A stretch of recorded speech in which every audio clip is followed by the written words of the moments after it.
लोगों ने भी कोशिश की थी बीएसपी पार्टी से, बहरहाल वहां से टिकट काट दिया गया। बार भाजपा को ये दिखाना काम किया जाएगा कि इस बार भाजपा के जुमलों में जनता आने वाली नहीं है। जो लोग बीएसपी या एआईएम को बी टीम कहते हैं, वो पहले अपने गिरबान में झांके। ये मैं कह सकता हूं कि अभी हम पार्टी का जनाधार बढ़ा रहे हैं तो लोग बी टीम कह रहे हैं, और जो लोग आज बी टीम कह रहे हैं, एक दिन ऐसा है ये सब लोग एआईएम को ज्वाइन करेंगे और यहाँ से टिकट मांगने की कोशिश करेंगे।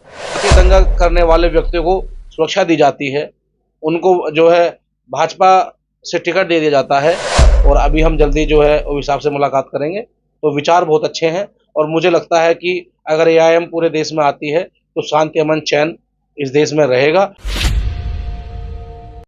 जैसे उत्तर प्रदेश में चुनाव है और जिसमें ये सीट गाजियाबाद की सदर सीट भी है, और ये सदर जो सीट है ज़्यादातर इसलिए मुख्य रूप से चर्चित है कि यहाँ से भाजपा के जो 2 बार के लगातार विधायक हैं अतुल गर्ग जी, उन्होंने कितना कार्य किया है, और देखना है कि जनता इस बार किसको मौका देती है। हम लोगों ने भी कोशिश की थी बीएसपी पार्टी से, बहरहाल वहाँ से टिकट काट दिया गया। अब हम लोग एआईएम पार्टी ज्वाइन करके और विचारधारा से जुड़ करके हम लोग आगे बढ़ने का प्रयास कर रहे हैं। अगर पार्टी टिकट कटने की क्या वजह रही है आपकी? कुछ उनके पार्टी के कुछ प्रोटोकॉल होते होंगे जो शायद पूरे नहीं हो कर पाएंगे। हम लोग मजदूर किसान का बेटा जो है नहीं कर पाया उनके वो प्रोटोकॉल पूरे, उनकी पार्टी का मसला है, ठीक है। लेकिन मुझे एआईएम ने मुझे मौका दिया है, अभी मैंने पार्टी ज्वाइन की है, मैं एक वर्कर हूँ, कार्यकर्ता हूँ, और मैं बधाई देता हूँ पार्टी के उन सभी पदाधिकारियों का जिन्होंने मुझे ज्वाइन कराया। पश्चिमी प्रभारी जो है मेहताब जी, जिला अध्यक्ष जो है हमारे डॉक्टर लोनी वाले मेहताब जी, और महानगर अध्यक्ष हैं, तमाम वो कार्यकर्ता पदाधिकारी जिन्होंने हमें मौका दिया। अगर पार्टी चुनाव लड़ाती है तो मजबूती से चुनाव लड़ा जाएगा, ठीक है। और इस बार भाजपा को ये दिखाना काम किया जाएगा कि इस बार भाजपा के जुमलों में जनता आने वाली नहीं है। तो बीएसपी को बीजेपी की बी टीम कहा जाता है और एएमआईएम को भी, तो एक क्या वजह रही कि आपको बी एक छोड़कर दूसरे में शामिल हो गए? देखिए, जो लोग बीएसपी या एआईएम को बी टीम कहते हैं, वो पहले अपने गिरबान में झांके। बीएसपी बी टीम है या नहीं है, उत्तर प्रदेश के 2007 से 12 शासनकाल में आपने देखा होगा। और एआईएम जो हमारी अपनी पार्टी है जिसको मैंने अब ज्वाइन किया है, अगर ये बी टीम होती तो आप ये देखिए कि आज तेलंगाना में हमारे लगभग 8 से ज़्यादा एमएलए हैं, और पूरे देश में हम लोग चुनाव लड़ते हैं, ठीक है। जब किसी की कोई राजनीति खिसकती है तो वो उसकी बी टीम बताने का काम करती है। जब पहले पूरे देश में कांग्रेस थी, जब बीजेपी बनी तो लोग बीजेपी को किसकी बी टीम बोलते थे, फिर उसके बाद में जो है अलग अलग स्टेटों में पार्टियां बनी। हाँ, ये मैं कह सकता हूँ कि अभी हम पार्टी का जनाधार बढ़ा रहे हैं तो लोग बी टीम कह रहे हैं, और जो लोग आज बी टीम कह रहे हैं, एक दिन ऐसा है ये सब लोग एआईएम को ज्वाइन करेंगे और यहाँ से टिकट मांगने की कोशिश करेंगे, क्योंकि हमारा बड़ा परिवार है। एएमआईएम अध्यक्ष ओवैसी के भाषणों का हमेशा बीजेपी को फायदा मिला है। देखिए, कोई किसी के भाषणों का फायदा ले या न ले वो अलग बात है, लेकिन कोई अपने दिल की बात तो कहता ही है। और जितने भाषण मैंने उनके सुने हैं वो अपने दिल की बात करते हैं।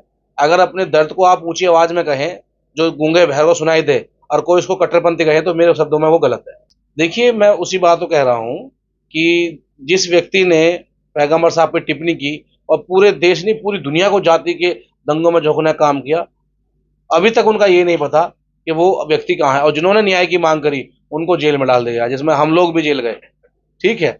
अब सवाल ये है कि भाजपा ये तय करे कि सबका साथ सबका विकास की बात करने वाली भाजपा सरकार, वो सिर्फ जो सांप्रदायिक ताकतें हैं, जो सांप्रदायिक दंगा कराना चाहते हैं, उनको संरक्षण क्यों देती है। ये मामला सिर्फ डासना जोड़े महंत का नहीं है, ऐसे सैकड़ों मामले हैं जहां लगातार जातीय दंगा करने वाले व्यक्तियों को सुरक्षा दी जाती है, उनको जो है भाजपा से टिकट दे दिया जाता है। तो ये भाजपा तय करे कि वो देश के साथ है या जातीय दंगे करने वालों के साथ में है।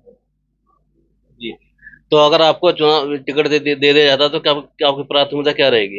देखिए, अगर हमारी पार्टी हमें मौका देती है तो सबसे पहले प्राथमिकता रहेगी कि जो हमारे महिलाएं हैं, जो 9 बजे के बाद निकलने से बेचारी जब अपने काम से आती हैं तो वो भयभीत होती हैं।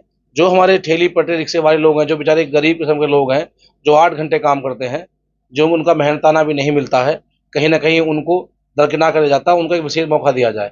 और उसके बाद में खासकर लाइन पार की मैं इसलिए बात कर रहा हूँ कि मैं वहाँ बहुत घूमा हूँ कि लाइन पार जो है पानी भर जाता है बारिश का, और पीने का पानी आता नहीं है।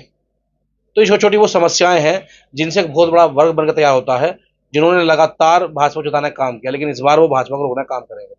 छोटी छोटी समस्याएं जो है उनको लेकर के हम अगर मौका मिलता है और जनता में विधानसभा भेजने का काम करती है तो उन मुद्दों को उठाया जाएगा और जितना हो सकेगा ज़्यादा से ज़्यादा उन समस्याओं का जो है निवारण किया जाएगा। आपको क्या लगता है कौन सा ऐसा वर्ग है जो आपको वोट देगा?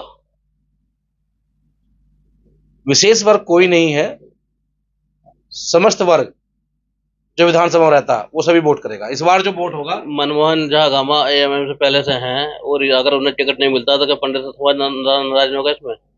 देखिए वो हमारे महानगर अध्यक्ष हैं और उन्होंने मुझे पार्टी ज्वाइन कराई है और पार्टी के पदाधिकारी व कार्यकर्ता का निर्णय है। अगर हमारे महानगर अध्यक्ष चुनाव लड़ते हैं तो ये मेरा सौभाग्य होगा कि मैं अपने गुरु के साथ लग करके उनकी वजह के लिए मैं काम करूं। मतलब अगर आपको टिकट नहीं मिलता है तो इस बार आप एएम छोड़ने वाले नहीं है? यह मेरा घर है, हम लोग विचारों से जुड़ते हैं और नेता से मिलने के बाद पता लगता है कि हमारी विचारधारा क्या है। तो मैं जो बैरिस्टर साहब हैं छोटे, मैं उनसे मिला हूँ और अभी हम जल्दी जो है उस हिसाब से मुलाकात करेंगे। तो विचार बहुत अच्छे हैं और मुझे लगता है कि अगर एआईएम पूरे देश में आती है तो शांति अमन चैन इस देश में रहेगा और जो लास्ट पंक्ति में बैठा व्यक्ति उसके भी उसे भी न्याय मिलेगा, उसका अधिकार मिलेगा। ये थे हमारे साथ रवि गौतम, जो ये हमें इसमें लाने के प्रयास में लगे हुए हैं। अब ये टिकट कितना मिलता है और कितने सफल होते हैं ये आने वाले वक्त बताएगा। पब्लिक रिपोर्टर के लिए शमशाद अंसारी, गाजियाबाद।